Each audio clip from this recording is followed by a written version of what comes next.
Um, I'm happy to speak about this topic because it's something I believe in strongly, to have an open heart where we see and treat everyone as a brother or sister rather than play politics. I would like to start with a very inspiring experience I had. A man I met in a World Conference of Religion years ago, um, because we were from different countries. The person I remember best was an elderly Sikh, tall Sikh gentleman with a grey white beard, grey beard. And when he was asked to come to the mic and say a prayer, he said a short prayer. I suppose it was in Punjabi. So it was translated to us. When it was translated, I found it one of the most beautiful prayers I'd heard. What he said was this: when I have found thee, there is no mine and not mine. Everybody is mine. I repeat, when I have found thee, there is no mine and not mine. Everybody is mine. Means if I have found God, then I will not see some people as mine and some people as not mine. Everybody becomes mine. Now, some sisters who knew this gentleman, I was meeting him the first time. They said, this man is not just saying this on the stage, that's his life. He retired from the Indian Foreign Service, a prestigious, well-paid career, came back to India, not to become governor or something, but to go and work among leprosy patients in rural Maharashtra. Maharashtra, not Punjab. He didn't look for working for his people. And they said he lives what he is talking about. And in the meeting itself every day, he wanted to go and pray with a different group. He would ask the group, may I join you? And that's the man he was. To me, Balwant Singh Dalwani, that was his name, represents what religion or spirituality is about. If I found God, I will see everyone as mine, not some people as mine, others as not mine. I think that's what this whole Fratelli Tutti is about. Now, since today the sharing is among us religious, I like to say among religious, this tone we pick up not from documents, very frankly. Who of us picked up the essentials of life from some document? No, we pick it up from our families to begin with, and from the good formators and others who inspired us. We are touched by the people we have lived with, not by some official document, frankly. So let me give you another quote or case. Those who know me know well, I am not a diplomatic speaker. What I have in mind, I like to say it straight. I like to say in public exactly what I think. So in this particular religious order, there was, in one point, a little tension, not fight, a little tension between those from Tamil Nadu, those from Kerala, Tamils and Malayalis. As often in some religious orders, there is some underlying currents between people of different languages or place or caste or tribe. But the good thing is, they discussed this openly in a meeting, in a chapter, I think. Then after that, a group of young religious of that congregation were talking about the senior men. Then, when a particular priest's name was mentioned, one of the young guys said spontaneously, he is neither a Tamil nor a Malayali, he is a human being. And the others are true, he is a good human being. That is what it's about, especially those of us who are superior seniors. I hope that will be said about us. Not he's a staunch Tamil or Kashmiri or Bengali or whatever caste or tribe, but that those who live with us will perceive us as good human beings, because that's what we are trying to be, and that's how we treat every human being. Now, my third point is, but the problem exists.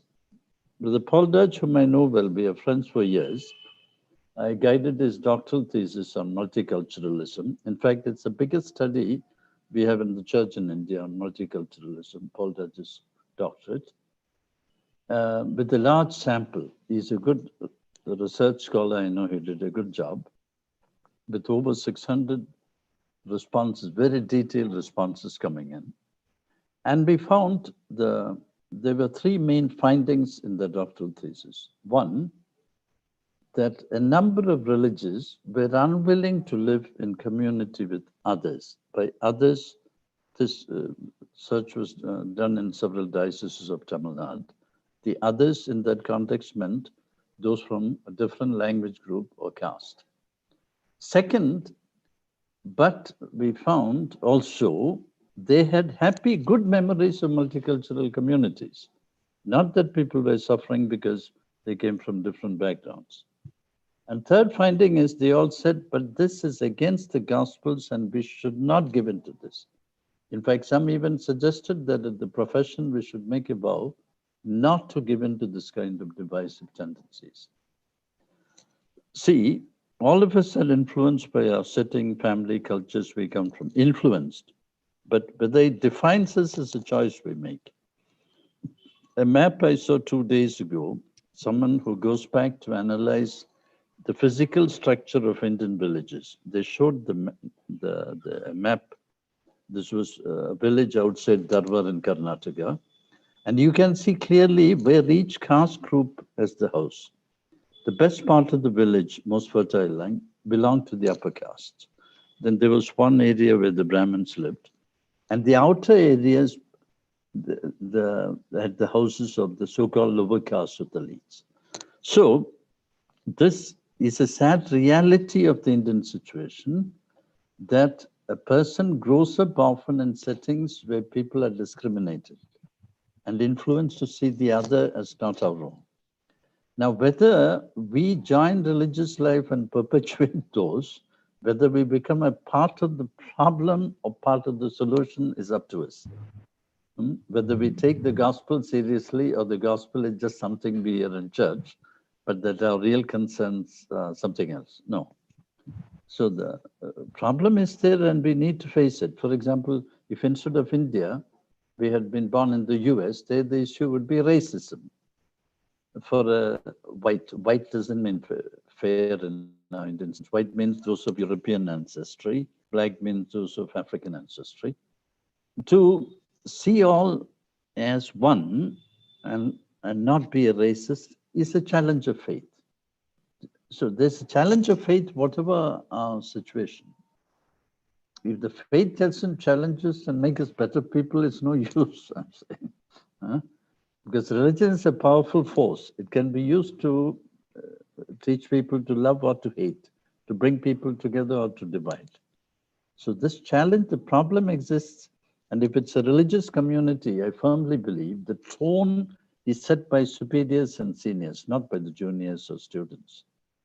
The formees observe as superiors and formators and pick up not what we tell them in the conference, but how they see us living, how they see us relating, how they see us speaking about people. So maybe be a part of the solution, not of the problem. My fourth point is a reference to the person of the present Pope. Person of the present Pope. See, the Washington Post, which is a huge secular newspaper, by no means a religious publication, they said about this Pope, we like to listen to this Pope because he speaks like Jesus, talks like Jesus, and is like Jesus. The secular media have got very high regard for him because they see him doing what Jesus did. But listen till less about it. Hello, sister, whatever you're saying is audible. So in his pontificate, when he was elected already, another cardinal up front told him, don't forget the poor. And he has not. See, this Pope, he learned much from, he was a Jesuit provincial, he made some controversial decisions. So the province was polarized, several didn't like him. Then he goes to live in a slum among the poor. That really changed him. This living among the poor, using public transport, visiting the homes of the sick, that really transformed him. And he took over as Pope with a clear vision of the church not as a big organization making documents, but as what he called like an emergency field hospital near a battlefield. Means if you're a hospital near a battlefield, wounded people are coming in. You don't have time to discuss theories and big ideas, but immediately to pick them up and heal them is the emergency. That's how he sees the role of the church. There are so many wounded people in the world, and by church we mean an agency, a field hospital eager to reach out, pick them up and heal. Healing is our main role, not spreading pious theories. And for this, then what is the role of the religious beyond this? By the way, I don't much like the word consecrated because everyone is consecrated. My father and mother are, because baptism is the consecration. Religious life is not about baptism. It's baptism that consecrates. So every baptized person is consecrated, not just a small group like us. What distinguishes us is a particular choice within this called the celibacy. Not that we are consecrated, others are not. That's by the way. He sees the role of religious as people living the gospel joyfully, so that seeing us, the others can know that the gospels can be lived joyfully and in a convincing way. The year of consecrated life, he stressed this. And in talk to superiors and formators, he would come back to practical things. For example, several times, talk against gossip. That is, a person's reputation is a sacred thing. We cannot violate it through gossip. Or he said in formation, we should train the heart. Otherwise, we'll prepare little monsters who will then be in charge of the people. A whole vision of the church and taking up the concerns of the world. He said an economy that should be about the good of people and not for profit, centered around human beings and not around profit. Therefore, he said, there are many rich people, including within the church, who don't like this Pope because he proposes a poor church on the side of the poor, not on the side of capital. The talk for migrants, asking Europeans to open their hearts and countries to the migrants. After all, Europeans went as migrants to other part of the world. The Pope himself is son of a migrant family, means they came from Italy, went to Argentina. So if they can migrate like that, why can't others come into Europe or North America? So the whole issue of migrants. And the one document after the other in this line, and one of his first visits was to the island of Lampedusa. That's where African refugees paying money to agents brought in ships, several die at sea. Then they reached this island near Europe, Lampedusa. Now, the care for the earth is crucial, Laudato Si. And now this recent one, not that our priority in the church, not worry about liturgical rules and rest and who is above whom and who is bishop and priest. No, no. He said the urgent issue is to help the human race to live, see, and treat each other as brothers and sisters. And in fact, he quotes his meeting with that Imam in line with St. Francis, who at the time of bitter enmity and war between Muslims and Christians, he crosses the line and takes this very dangerous step of walking across to the Sultan. Man, that's the kind of man St. Francis was. This Francis is trying to walk along that line to create a human fraternity. That means if I become Salesian, Paul Raj said I'm a Salesian. No, my main identity is not that of being Salesian or priest. My most important identity is that I am a human being like everybody else. As a human being, I'm a child of God. That is my greatest dignity, not that of being Salesian or priest or whatever job I hold. And that same dignity, my cook, my driver, my neighbor, the shopkeeper, everybody has got. That matters. If we take our main identity seriously as human beings, then we will treat and see the other as a human being. That's what this Pope, care for the earth, care for the poorest, and to see all human beings as our brothers and sisters. It would be very sad if the religious and priests, instead of promoting this with our long prayers and retreats and all this other stuff, if we become agents of division. Sadly, at times that happens. I remember in a college where there were students from different states of India. Father of a boy from another state asked him, see, we are from another state, majority, we don't speak the local language. Do you have any problems? And that boy said, we boys have no problems. We get along well. It's the fathers who have a problem. That means they saw the boys form friendships quickly. It's the staff who are very conscious of who is from where and which group and which caste. And that's sad. Now, the fifth point I come to the encyclical itself. It's not the purpose of a webinar to give a summary of the document. Document has been available for long, and it's not my purpose to present. It's a huge document, 43,000 words, 288 numbered paras. It's huge, with more than 200 notes. 8 chapters organized with a particular logic. The first chapter, it starts with the situation of the world and some very hard, tough, even frightening situations. He analyzes, looks at the world. The second chapter, it presents the parable of the Good Samaritan as the model. That is, we are called to be good Samaritans to each other. You know, the Jews despise Samaritans. Then, for example, when the Samaritans wanted to give a gift for building of the temple, Jews and Judea said, no, we don't want anything from Samaritans.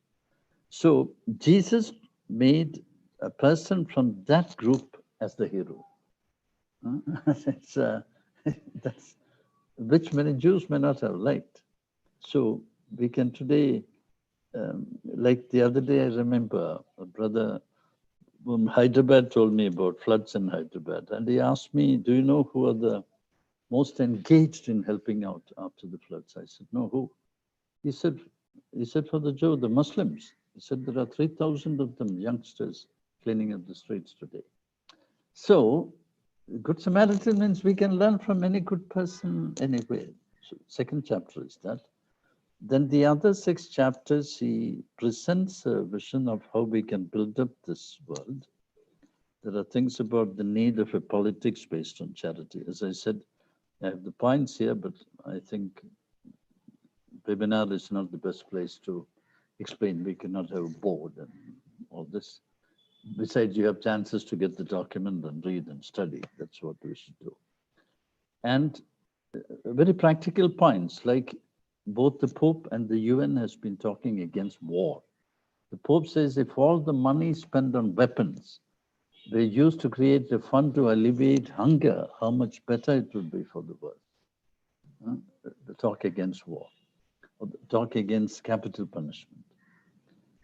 That the need of a good politics, because politics, people on top have the power and the money at their disposal. So there are very good points in these 6 documents, the 8 chapters of this. Magnet published a summary 2 months ago. You can find many summaries all over. So I don't intend to go more into analyzing the document, because this webinar is not about teaching the documents, but challenges I understand as how we as religious of India today can live it and be a model for that. So there is also a critique that market capitalism is not enough. That is, you run a business, I make a profit. He said, no, we need an economy that moves from profit to welfare of people. So that was the first point. It's a document we should study.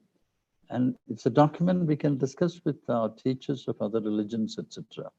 Because the whole thing is, it's a Catholic Church now that's coming forward, not to propose our own rights and needs, but to bring the whole of humanity together. For example, in India, in politics right now, it's a politics of division. So the Pope is proposing a very different vision, how to bring people of all religions. And in one chapter, there is how religions can and should come forward to bring people together.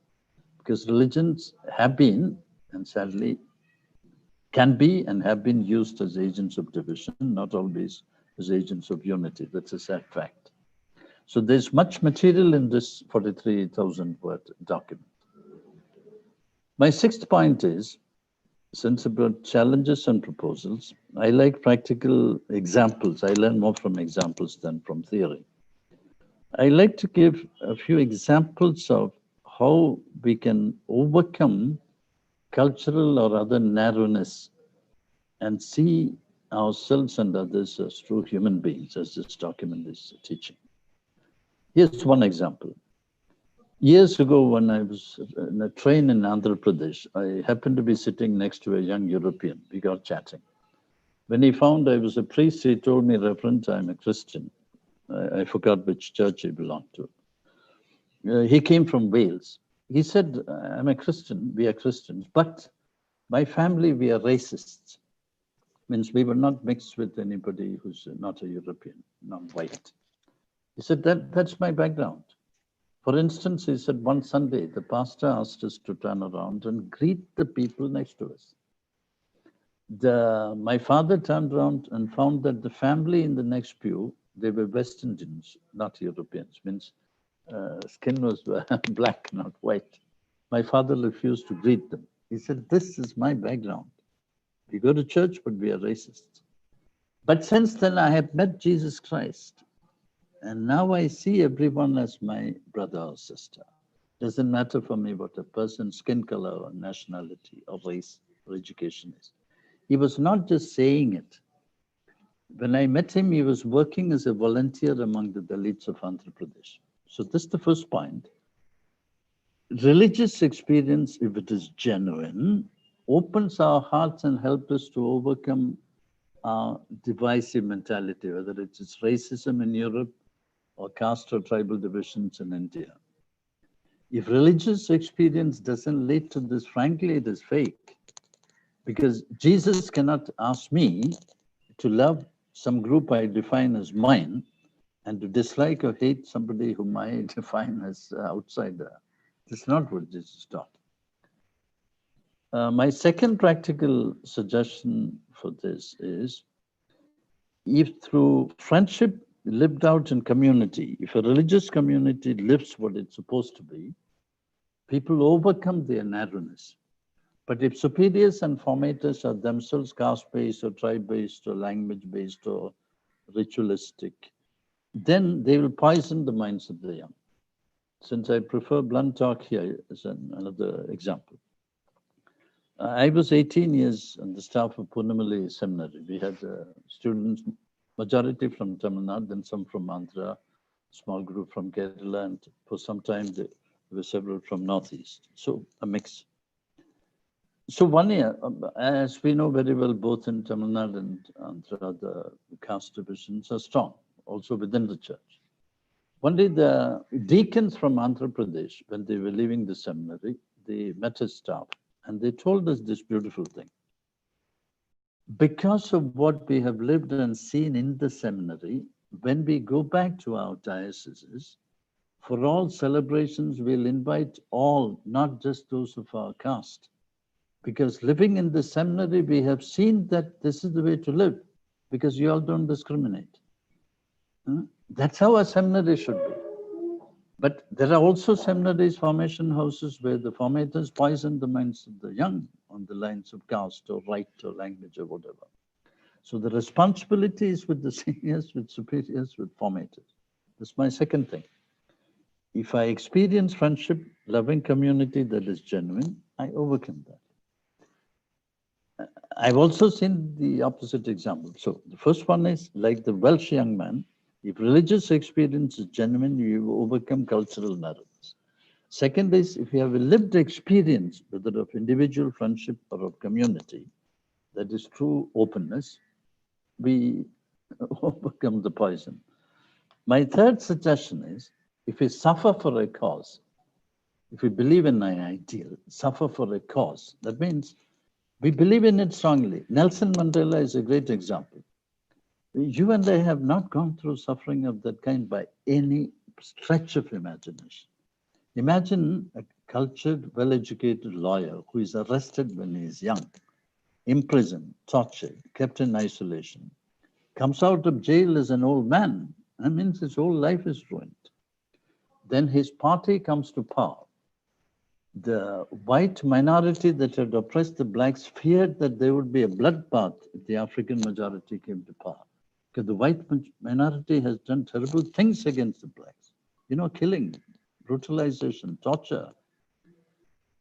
Nelson Mandela said, we should form a rainbow nation. That is, we are not here to form a black nation against the white. Rainbow means people of any color should feel at home. And about his own personal journey, he said, if I do not forgive, I will still be in prison. What a great man. And if I don't forgive, I am still in prison, means if I keep hatred in my heart, I am still in prison. What a wonderful human being. This is the kind of model. No wonder the world admired him. When Nelson Mandela died, it was the largest number of heads of state that attended a funeral of a head of state, because he was universally admired. This is the meaning of being a human being. A rainbow nation means we are not here black against white. We need a rainbow nation. And his own inner journey that if I hate, I'm still in prison. What a wonderful human being. My fourth suggestion is, if we live honestly, lovingly among the poor, we get converted. That's how Jorge Bergoglio changed. He lived among the poor, traveled by public transport. He was close to the poor. This experience changes him. I am non-religious who, I'm thinking of one particular sister just now, who was principal of a good college in Chennai. Then she asked the superiors, she said, I want to work send me to work among the poorest. Now she is working in a very, very poor country, far away, among the very poor. She said, Father, I'm very happy. This is what I always wanted. See, divisions come not because we come from different places or backgrounds. We don't have a choice. None of us none of us chose which country or part of the world or race we will be born into or who our parents are. That's an accident. But we do have a choice whether we let that define us and make our heart narrow. That choice we have. So this thing is, Ray Bergoglio makes this choice. So he becomes one with the poor. See, divisions come, I want a big post. You are the principal of a big Don Bosco school, I want to be that principal. Then instead of seeing you as my brother, I'll see you as a rival. The difficulty, the cause is not because you come from a different place or language group or caste or tribe, whatever. The real reason is I'm after power and money. That is the reason, and lay people see it clearly.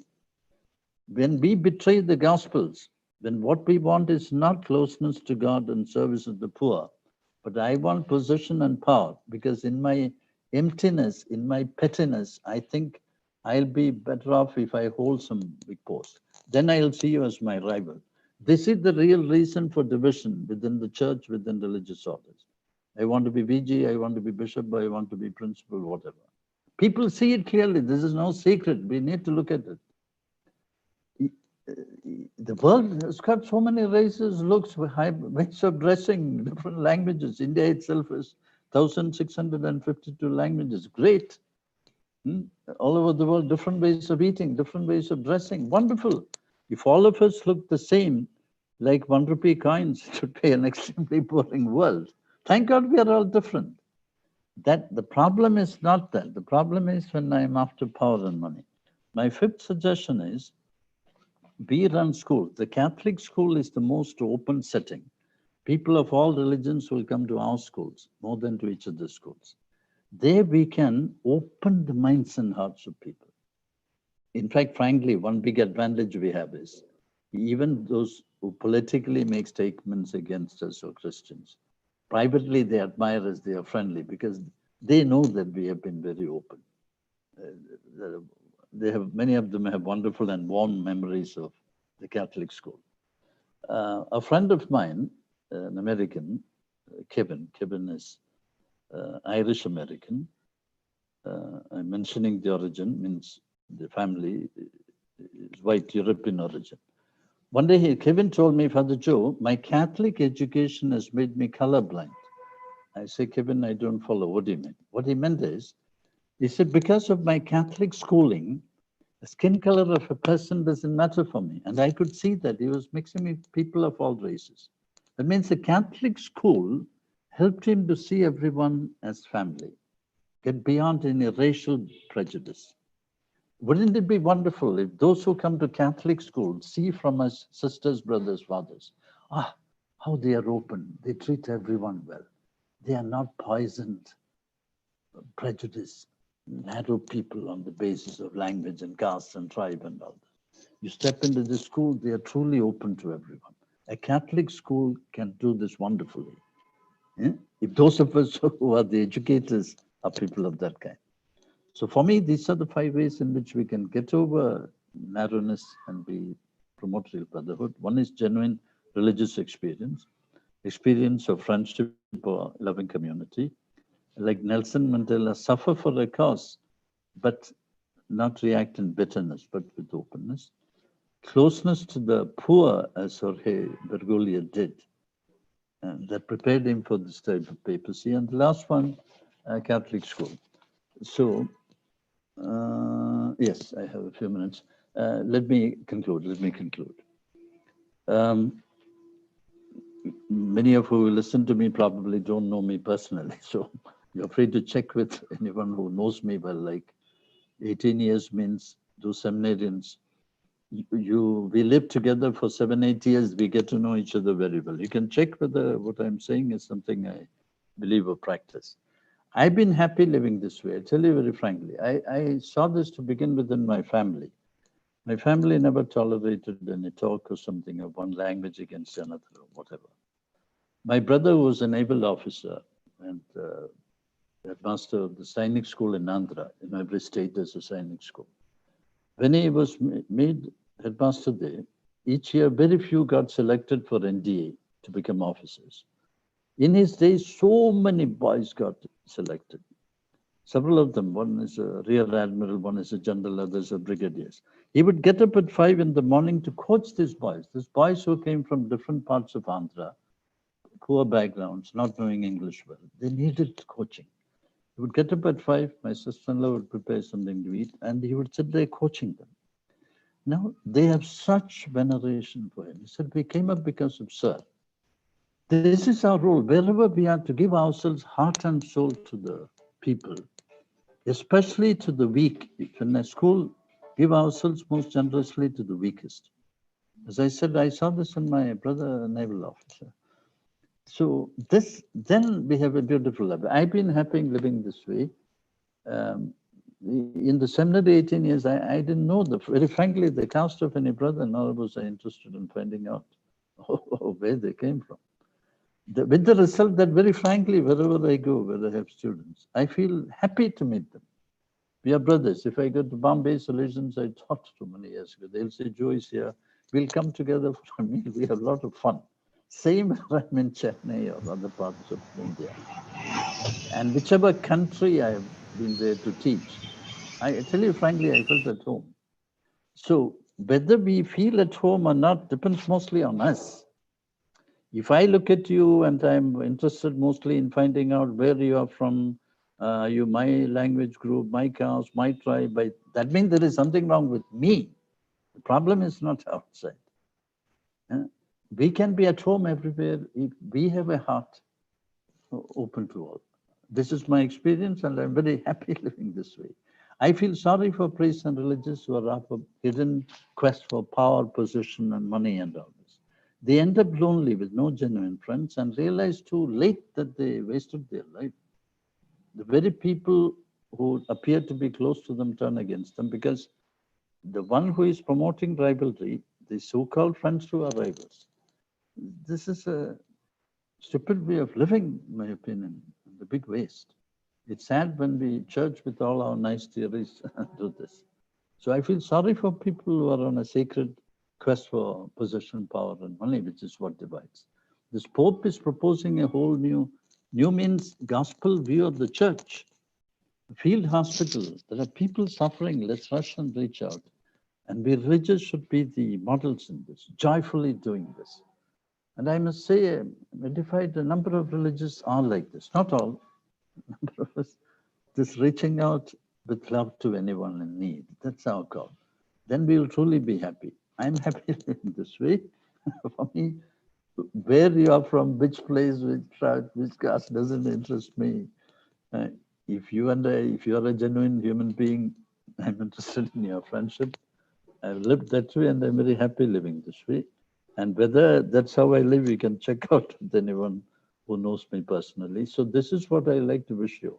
Not just to read a document and discuss theories. There are a lot of theories, 2000 years of nice theory we have. That's not the point. Like this Pope, to be a humble, good man, close to all. And people who live with this make out very soon whether we live theory or whether we are bluffing. They make out. As a formator for many years, I found it's not our conferences that have impact. Formies observe us minutely. They know everything about us. If we are genuine, our word is value. So what I'm saying is a simple thing, which any of us can practice. So fraternity, sisterhood, etc., is something people can make out immediately, whether we truly live that way or whether we are part of the problem, dividing people. So I think the call of religious in India is just to be, don't like the word, many of these big words, witness, consecration. No need of all these big words. Anyone dealing with this can make out, am I genuine? Am I truly open to all? Or am I petty and narrow? Am I after power and position? They make out. So maybe truly be people who promote fraternity because that's what we want. And we see ourselves not as above some or below some, but truly as a brother and sister to all. If we are that, we are relevant. Just to teach mathematics or be a nurse or social work, we don't need faith in Jesus or religious life. So maybe truly people who believe in Jesus, then we can say like that Sikh gentleman, Balwant Singh Dalwani, when I have found thee, there is no mine and not mine. Everybody is mine. So all the best. I finished. Okay, thank you, Father Joe. And I believe this is what we were expecting. Instead of presenting the encyclical, we wanted a very powerful and personal sharing from you as the National Secretary, how this encyclical could be applied in our practical situations. So thank you, Father Joe. Now, if you have any questions to pose, you can use the chat box. And those who are in the YouTube, you can type your questions. We have a few minutes. We will ask Father Joe to respond. And I think Father Joe has been very clear, very practical, very down to earth. Whenever people introduce Father Joe before any talk, they say Father Joe needs no introduction, and they give 15 minutes introduction. So today I gave just 2 minutes, and I said you can visit his website. So if you have any questions, please feel free to post in the chat box or in the YouTube. We have experts here who are following your questions. And also we open the floor to the religious who are here on site behind me. If you have any questions, you can also stand up and then say, we'll put it across to Father Joe.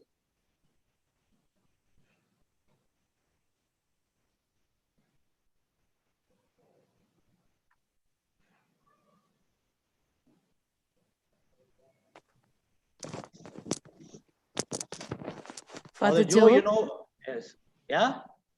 I am Sister Jacinta of Ursuline Franciscan Congregation. I really appreciate the practical level of sharing for the Reverend Father Joe Mannath, as I always read his articles in a New Leader as well as in Magnet. I do appreciate. One point I wanted to add is the religious who are seeking for power and possession, as you mentioned. Sometimes the power and possessions we don't like, but it was given from the above. And if you are being service minded, what is your suggestion regarding it, or what do you say about it? In spite of that, accepting in a positive way, the religious people also can live the life happily, keeping the relationship. Sometimes it is very challenging with some, but still God gives us the grace and we attend to it. So this is what I want to add a little more to Father Joe Manna's talk. Thank you. Yes, Father Joe, you can respond. She talks about on the one side, this power also comes from above. There is another one is there is a desire for power. So how do you distinguish? See, this word power. See, all of us have power. For example, my brain is working. I can open my eyes and see. I have good health. Otherwise, I won't be able to speak. If I had been a cancer patient or bedridden, I wouldn't be able to give this talk. Means we all have power, whether it's physical, intellectual, whatever. None of us is helpless. So power is not just about becoming prime minister or a provincial or whatever. Whatever is said, for example, suppose you are bright in studies, you can either use your brain to compete and shine, or you can help a weaker student. Means your intellectual ability is a power. Somebody who has more money is in a position either to show or to buy jewelry or to help a poorer family. All of us have. There is nobody who is powerless. So we use our gifts, which are God's gifts, either to reach out and help or to dominate. For example, those who reach the positions in government, they have power. Means that money belongs to the people. The police are under them, so they can use this access to power to help people or to dominate and oppress. We all use our gifts this way. For example, suppose you have a good sense of humor. You can use it to cheer up a group or to ridicule somebody. So we all have power. So we need not look for higher. And there are exemplary bishops, provincial superiors who truly are servants of the group. I don't have time to give examples, but I do know, but really exemplary people who are not at all for show or for domination. So, but since we have had enough conferences on this, I don't want to add more. Okay, Father Joe, there is another question. I think 2-3 questions are similar. One is, it has been a very difficult to practice fraternal life in the community. And the church herself is addicted to these divisive forces like casteism. So how do we handle when we are living in the midst of a church that is addicted and a community that is caught up with this? So how do we handle these two pressures? I must say, my personal view of the world and church is different.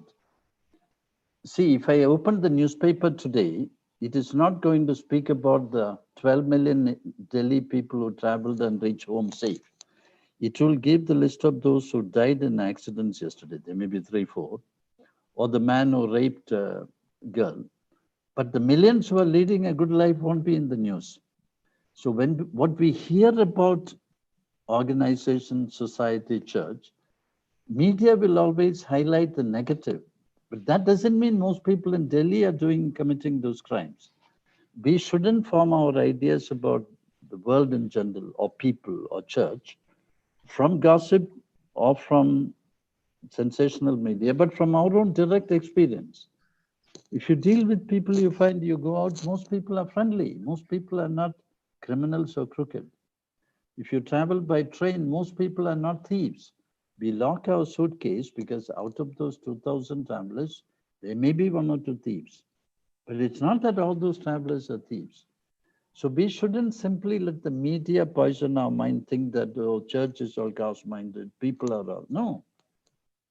There are good, bad. Most people are insecure and struggling to come up with their families. Same in the church. My recent that August issue of Magnet shows, most religious, not crooked, most are mediocre. Mediocre. So the difference is made not by the majority. If we wait to follow the majority, we'll simply be mediocre and waste our life. The differences, changes are brought about by committed individuals and small group, whether it's a Francis of Assisi or Don Bosco or Mother Teresa. If we wait till everybody comes, then we won't do anything worthwhile with our life. Why to join religious life if I just want to follow the group? There's no point, frankly. My provincial is not responsible for my life and response to God. I am responsible. Whether I prepared this talk well or not, I am responsible. So I need to take responsibility for my life. My religious order or the Pope in Rome cannot take that. No, as I said, I saw in my own family, not going for divisions and all, don't waste your life on that. Whether we follow the good example or the bad, that's the only choice human beings have. Human beings don't have a choice to live in a perfect world surrounded only by good things. The choice doesn't exist. So each of us makes a choice. Whether I want to gossip or speak well of you in your absence is a choice I make. I have not found it difficult, I must say, very frankly. I'm happy living this way. Okay, so Father Joe, there's a last question. I do not know whether we should answer elaborately online this question, but there's a question with regard to, there are a lot of scandals and counter witnesses in the church today, mainly due to power and money. How to counter these and find a solution? This is the question. This too, partly I answered. See, I repeat, the media will go for the sensational. I repeat, if one man commits rape and the 10 million people live good lives, it is that first man who will get into the media, not the other 10 million. So we shouldn't simply say today because of scandal and no. That's not how most people are. That's not how most priests are. So that's why I said we must form our ideas about people from our direct experience. Be like the Pope, live in a slum, live among the poor, and form your ideas about people from direct contact, not by reading about scandals on the media. Social media will always circulate, and media will always go for what is sensational. That's not the reality. This is my short answer. If it's for a long answer, I would say you must learn from your own experience. And finally, each of us is most influenced by the people who are closest to us. Who your closest friends are and what your deepest experiences are. These are the two things that really form us, frame us, not superiors and documents and all this. My deep personal experience affect me most, and people who are closest to me. If I am closest to genuine good people, I'll become a better person. If I'm close to power-hungry people or gossips or things, I tend to become like them. This is a choice we need to make. There are no perfect settings, but most people are not bad. But I repeat, to quote that October issue, most religious, in my opinion, are mediocre. We settle down, our life is easy, we settle down to comfortable mediocrity. That's the real problem in religious life, not the scandals. Those who do scandalous things are very few. But the mediocrity, there's a sea of mediocrity. That is the main problem in religious life. Okay, so thank you, Father Joe. Thank you very much for giving a very good start to this webinar today. I really appreciate your personal sharing and the challenges which are very practical. So thank you for sparing your time, and then feel free to continue to stay on with us. So thank you once again, and then all the best for the day. Thank you, Balraj. We've been friends for long, and Balraj is both a visionary and capable. May you do much good in Vidya and in your leadership position. So thanks for the chance.